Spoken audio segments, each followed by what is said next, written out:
Where was the pass rush last night? You could tell me all you want. The pass rush was skunked. This is a football team that has a great quarterback and 2 great receivers. And that's it. I mean, they made an offensive line in Washington that has not been a very good unit have all night, pass game-wise. All night. And there's credit to Cliff Kingsbury, and we'll get into that with Washington and Jayden, obviously, with his feet.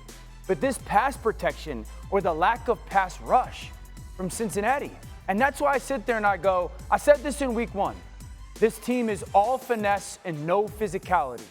The only thing that they can hang their hat on right now is they have a pass game between the quarterback and 2 receivers. By the way, I got so excited to talk about the game, I forgot to welcome us to the show. Here we are. That's like, Dan. That's Hawk. There's Swagoo. Swag. They don't need to know. I know. Well, hey, do the wave and we're officially in. I think everyone knows. So, Marcus, the defense, though, for the Bengals is another big issue. What do you see there? Yeah, it kind of plays into what Dan just said. Explosive plays last night, too.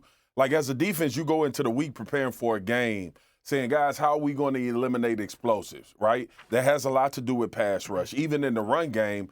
But when you looked every time, like take the 4th and 4 that we showed, that's an explosive play. The Austin Eckler now route, and he gets into the end zone. You talk about the Terry McLaurin 2 bombs in man-to-man coverage over their head. Like, these are the principles that we never saw Lou Anarumo give up.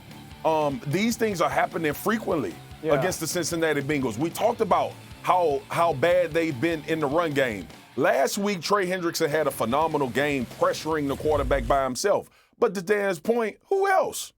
Who else up there has done anything? All this stuff ties in, but the explosive plays glared out to me in this game. Yeah, Hawk, we just saw the numbers. Only one team in the last 25 years has ever made the playoffs after the 0-3 start. Are you writing Cincinnati off? I'm not prepared to write them off yet. Okay. And I know that sounds crazy, and that might be a little homer in me, but they have Joe Burrow. And to your point, quarterback play is the most important aspect of any of this. Now, that can't stop teams that can't rush the quarterback, that can't stop explosive plays. But if you look at them over the course of the first 3 games, they have different issues in every game that they lost. Like, the offense was really bad in week 1. Week 2, they stepped it up a little bit. The defense played well enough to win versus a good Kansas City Chiefs game. And then in this game, the offense, they did what they were supposed to do. Like, yeah, you can ask for some more touchdowns in the red zone for those couple of field goals, but they played a really good game, and Joe Burrow played really good, and the defense just didn't show up. Now, these Bengals teams, they are slow to start every year, and that's a whole other issue for Zach Taylor and this organization. But I think next week will give us more of a picture that if they can't play a complete game in week 4, obviously, but even with a win in week 4, if they don't play a complete game, specials, defense, and offense, then I would be prepared to say, okay, the Bengals don't have it this season. Can I quickly touch on the red zone conversation today with this football team? Because I've heard a lot of people today say, give me more touchdowns. It's an absolutely ridiculous thing to say coming off of last night. First possession, they scored. Second possession, Mike Gesicki drops the ball. They kick a field goal, and they miss it. Third position, they have 1st and goal from the 8. Trent Brown gets hurt. Within a second, there's a sack. It's 2nd and goal from the 14. They kick a field goal. Fourth possession, they get 2-minute drive, kick a field goal. They scored the next 3 possessions, touchdowns. There is no lack of red zone production there, okay? So lose that off of last night. Lose it. Hey, more bad news, though, for the Bengals. Tackle Trent Brown out for the season after tearing his patellar tendon last night. So the hits keep coming in a variety of ways. All right, let's go to Washington. The Commanders have had 16 drives of the last 2 games that have not punted a single time. They're the 4th team in the Super Bowl era to go consecutive games without a punt, along with the 2021 Bills and the 2004 Steelers and 2003 Colts in the playoffs. None of the other teams were able to do it in 3 straight. It's just been impressive the way that this offense has functioned. Dan, what did you like last night from the rookie quarterback? How fast can you play? Twitchy body and twitchy mind out of Jayden Daniels. You do that, you're going to play at a high level in this league for a very long time. I don't care what defense you're playing against. 2 safeties initially, and he's going to have a quick little motion. As that motion goes, he's going to pull that safety, a backside post. But this is a 12 to 14-yard throw. Look at the clock and how quickly this ball gets out of his hands. 1, 2, 3. 2 seconds to throw a backside post. That is seeing it quickly and letting it go quickly.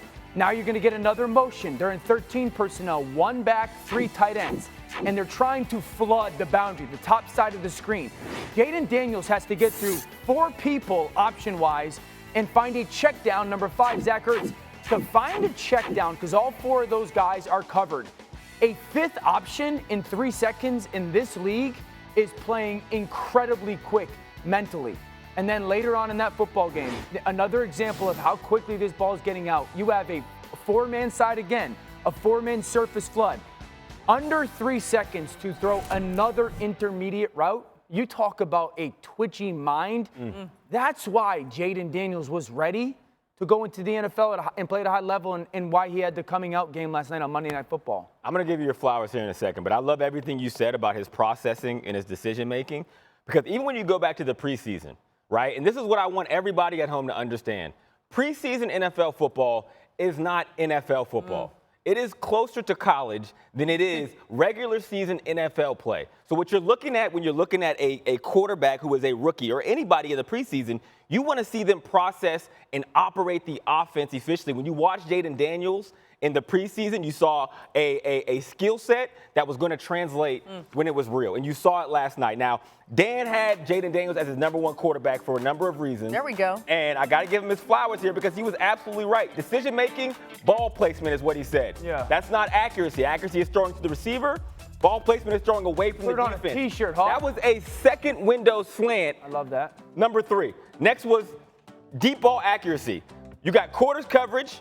You get the corner thinking it's an out-breaking route. Look at the ball placement. You talked about it in the highlight. Yep. Bottom of the numbers, away from the safety, away from the corner. And lastly, pocket toughness, right? Are you going to stand in there and make the right throw when it's necessary? It's a third down for the game with somebody in front of you, unblocked, that you know is about to punch you in the face, and you deliver that ball. That's special, and that's why last night was his coming out party. Man, Goodness.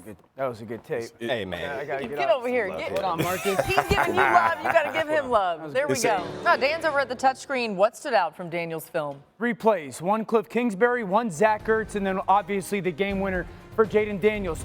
3rd and 13 on the game-winning drive. You're going to get a all-out pressure look from the Bengals, which they're notorious for, meaning everybody up at the line of scrimmage, and then you have 3 defenders on the same level. When you're getting that look, your choice is either try to gut it and break their hearts and take their souls, or just try and survive. Really nice job by Cliff Kingsbury realizing, I'm not going to go for 13 yards here. I want to live to get the 4th down. A quick perimeter screen gets out. De'Ami Brown gives them a chance to get the 4th and short. Now let's go to 4th and 4. Because this is when you rely on veterans. Zach Ertz is going to push up here, and he's going to run an in route. Cincinnati knows that they want to pay attention to Zach Ertz because in many ways, that's the guy that Jayden Daniels right now is comfortable with. Jayden does a fantastic job of so many things here. Number 1, his offensive line from the right guard over, completely sliding left. So he has to do a great job of just peeking that linebacker. Are you going to hang? Are you going to blitz? What are you going to do? The second thing is this. These secondary players are double teaming Zach Ertz. So those 2 safeties are in and outing Zach Ertz on the in route. Jayden has to drift. Fantastic job of just buying himself some time. Now, as Zach Ertz running that in route, this is what I love about the veteran. Look where he is. He's right on that landmark. You're going to see him come friendly back to the football as Jayden throws it because Von Bell, that safety, is going to drive it. If Zach Ertz drifts upfield, that's going to be a breakup. See how he comes flat and protects that ball? That gives them the chance to get that big-time conversion. Now let's go to the game winner. I'm calling this one of the best throws in the NFL this season right now. First of all, I love the communication between him and McCaffrey. McCaffrey's coming in motion. Don't get set. We've got the play. I know exactly what I'm going to do. You're getting that same look as that early 3rd down. This time Cliff says, I don't want to survive. I want to go take their souls. Everybody's up at the line of scrimmage, and you have 1, 2, 3 on the back end, okay? Now, 2 things have to happen for this offense. Number 1, because of the protection, that same type of slide for the offensive line. Okay, the offensive line is going to go right guard over to that left. Austin Eckler does a fantastic job here. What you want to do is you want to take that inside pressure guy.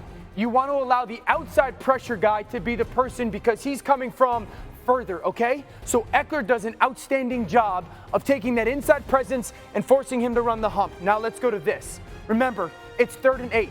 They're sending all-out pressure. That corner is sitting there because he knows the ball has to come out, so he's sitting right at the sticks. And what the Washington Commanders do is, though, we're going to go double move with Terry McLaurin. This is sick, America, for a rookie on national TV to throw that football when that defensive back is 4 yards deeper than the receiver. You talk about trust when it comes to what you're looking at and the receiver to go get it. And this is the greatest part of the play for me. If you're the defensive coordinator for the Bengals, Lou Anarumo, you're taking that coverage. You're sitting there saying, hey, if you cover on cover 0 like that, we win the football game. Perfect throw beats perfect coverage every time.